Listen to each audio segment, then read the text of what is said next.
పార్టీకి నష్టం కలిగించే ఒకరిద్దరు నేతలతో చర్చించేందుకు సీనియర్లతో అంతర్గత ఏర్పాట్లు జరుగుతున్నాయని అన్నారు TPCC chief Uttam Kumar Reddy.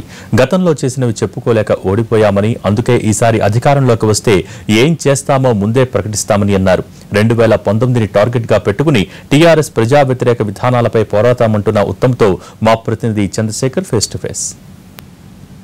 Target 2019 దిశగా తెలంగాణ కాంగ్రెస్ పార్టీ కదులుతుంది. దీనికి సంబంధించి నిన్న సీనియర్ల సమావేశమైంది. ఈ సమావేశంలో తీసుకున్న నిర్ణయాలు ఎలా అమలు చేయబోతున్నారు, ఎలా ముందుకు వెళ్ళబోతున్నారు అనే విషయం గురించి మనతో మాట్లాడడానికి పీసీసీ చీఫ్ ఉత్తమ్ కుమార్ రెడ్డి గారు ఉన్నారు. ఆయన అడిగి ఈ టార్గెట్ని ఎలా ఛేదించబోతున్నారు అనే విషయం గురించి ఆయన ద్వారా విషయాలు తీసుకుందాం. సార్, నిన్న మీటింగ్ అయింది. మీటింగ్ సారాంశం ఏంటి సార్? తెలంగాణ రాష్ట్రం కాంగ్రెస్ పార్టీ ఏర్పాటు చేసింది అని మరోమారు పునరుద్ఘాటించి, దురదృష్టవశాత్తు బాధాకరమైన విషయం, తెలంగాణ రాష్ట్రంలో 3 ఏళ్ల పరిపాలనలో టీఆర్ఎస్ ప్రభుత్వం ఏమీ చేయకపోగా తెలంగాణ సమాజంలో ఎక్కువ శాతం వర్గాలకు ఉమ్మడి ఆంధ్రప్రదేశ్ కంటే ఎక్కువ దుఃఖం మిగిల్చింది తెలంగాణ రాష్ట్రంలో ఈ టీఆర్ఎస్ ప్రభుత్వం అనే విషయాన్ని ప్రజల్లోకి తీసుకుపోవాలనుకున్నాం. ఒక ప్రజాస్వామ్య పద్ధతి మీద, ప్రభుత్వం మీద ఒత్తిడి తీసుకొచ్చి తెలంగాణ సమాజంలో వివిధ వర్గాలకి న్యాయం చేయాలని, అదేవిధంగా ఇది ఒక కుటుంబ పాలన, ఇది సామాజిక న్యాయం వ్యతిరేకంగా పాలన, కాంగ్రెస్ పార్టీలోనే నిజంగా సామాజిక న్యాయం ఉంటుంది అనే విషయం కూడా ప్రజల్లోకి తీసుకుపోతున్నాం. ఈ చాకౌట్ ఏమైనా చేస్తే సార్, ఈ సమస్యని ఇప్పుడు తీసుకోవాలి అంటే కొన్ని విషయాల్లో కొంత చర్చ జరిగింది. ఉదాహరణకు ముందే ధర్నా చౌక్ విషయంలో కొంత ఆందోళన చేద్దామని, తర్వాత ఇరిగేషన్ ప్రాజెక్ట్స్లో కాంట్రాక్ట్స్లో అవినీతి గురించి, ఆ ప్రాజెక్ట్స్ అన్వయబిలిటీ గురించి కొందరికి నిపుణులకి ఆ పని అప్పచెప్పి ఒక వారం రోజుల్లో మళ్ళీసారి గతంలో చేసినట్టుగా ప్రజెంటేషన్ చేద్దామని, వాటర్ గ్రిడ్లో కూడా మరి ఏ విధంగా అవినీతి జరుగుతుంది, ఇది ఎట్లా పైసలు దుబారా అవుతున్నాయనే విషయాన్ని పరిశీలన చేయాలని, వాటర్ గ్రిడ్తో సహా ఈ ఫైబర్ ఆప్టిక్ నెట్వర్క్ అని ఏదో పెద్దగా మన యువరాజు గారు మాట్లాడుతుంటారు, ఆ విషయంలో కూడా ఇంకా డీటెయిల్గా పరిశీలించాలని, అదేవిధంగా చాలా ముఖ్యమైన విషయం, ఈసారి కాంగ్రెస్ పార్టీ మేము 2019లో గెలవబోతున్నాం, గెలిచినాక మేము ఏం చేయబోతున్నాం అనే విషయం ముందుగానే స్పష్టంగా ప్రజలకు తెలియజేయాలని చెప్పి మేము అనుకున్నాం. ఎలక్షన్ మేనిఫెస్టో 1 year ముందు విడుదలవుతుంది.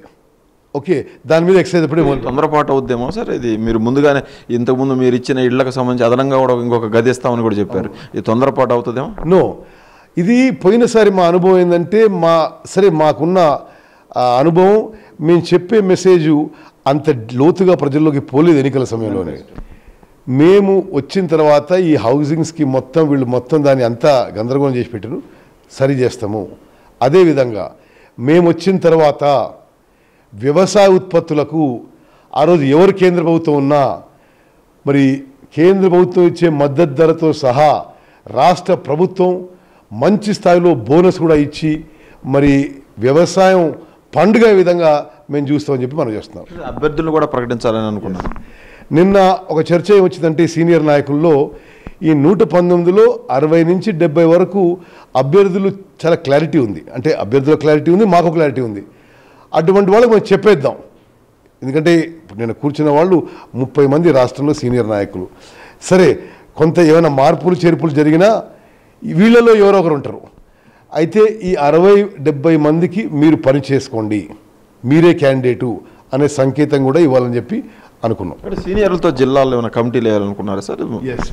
ఇంకో విషయం ఏంటంటే, ఏ జిల్లాల్లో గ్రూపు తగాలు ఉన్నాయో వాళ్ళతో మాట్లాడడానికి మరి బయట నుంచి సీనియర్ లీడర్స్ పోయి మాట్లాడి, ఇది సరే ఇప్పుడు కాంగ్రెస్ పార్టీ ఒక అంతర్గత ప్రజాస్వామ్యమైన పార్టీ, ఇది టీఆర్ఎస్ పార్టీలా ఒక కుటుంబ పార్టీ, ఒక మనిషి చెప్పింది ఏనాది ఉండదు కనుక. సో డెఫినెట్లీ ఒక ఇంటర్నల్ డెమోక్రసీ ఉంటుంది. అది మితిమీరకుండా ఒక మరి జిల్లాకు ఒక కమిటీయో మరి అది నిన్న ఒక సూచనాప్రాయంగా అనుకున్నాం, పోయి వాళ్ళతో మాట్లాడి మీకేం కావాలి, ఎందుకు కొట్టుకుంటారు, మీరు అందరూ మంచిగా ఉండాలనే ఒక సమన్వయం చేసే ప్రయత్నం మాత్రం జరుగుతుంది. నాయకుడు ఎవరనే సమస్య వస్తుంది జనంలోకి వెళ్ళినప్పుడు, పిసిసి ప్రెసిడెంట్ ఆ విధంగా ఫోకస్ కావడం లేదనే సందేహాన్ని ఒకరిద్దరు వ్యక్తం చేసినట్టున్నారు. సరే, నేను మీకు వాస్తవం చెప్పాలంటే కాంగ్రెస్ పార్టీ ఎప్పుడు కూడా రాష్ట్ర స్థాయిలో ఏకనాయకత్వంలో నడవడం చాలా అరుదైన సందర్భం జరిగింది. అది కూడా ఓకే, ఒక కలెక్టివ్ లీడర్షిప్ ఉంటుంది. ఎందుకంటే చాలామందికి అబౌట్ సేమ్ సీనియారిటీ ఉంటుంది. ఎస్, పిసిసి ప్రెసిడెంట్దే నార్మల్గా ప్రముఖ స్థానం ఉంటుంది. నేను కొంత వాస్తవం కూడా నన్ను నేను తగ్గించుకొని అందరినీ కలుపుకునే ప్రయత్నం చేశాను. అది పార్టీకి లాభం అని చెప్పి నేను భావించి ఆ విధంగా చేస్తున్నాను. కానీ దాన్ని మీరు ఫోకస్ కాలేదు, మీరు పని చేయలేదన్న దానికి ఫీలింగ్ తీసుకొచ్చినట్టున్నారు. సరే, అయితే వాస్తవంగా అట్లా ఫోకస్ చేసుకోవాలంటే చేసుకోవచ్చు. బట్ నేను నమ్మేది, సరే మీరు రెండు విషయాలు అడిగితే, ఒకటి సమిష్టి నాయకత్వంతో ముందుకు పోవాలి, అందరి అభిప్రాయం గౌరవించి ముందుకు పోవాలి. సరే, అందరిది వీలు కాకుండా ఒక 2, 3, 4 కూర్చొని చేయాల్సిన పని. ఎస్, నేను నన్నుగా పూర్తిగా నేనే ఏర్పాటు చేసి పూర్తిగా మనమే ఆర్థిక వనరులు చేసిన కార్యక్రమాలకు కూడా నేను అందరి కలెక్టివ్ ఎఫర్ట్ అనే విధంగా నేను ప్రొజెక్ట్ చేశాను. సరే, that is my style of working. ఇక్కడి నుంచి ఏమైనా మార్చుకుంటారా? అట్లేం లేదు చంద్ర. ఐ బిలీవ్, నేను ఒక కాంగ్రెస్ సైనికుడిని.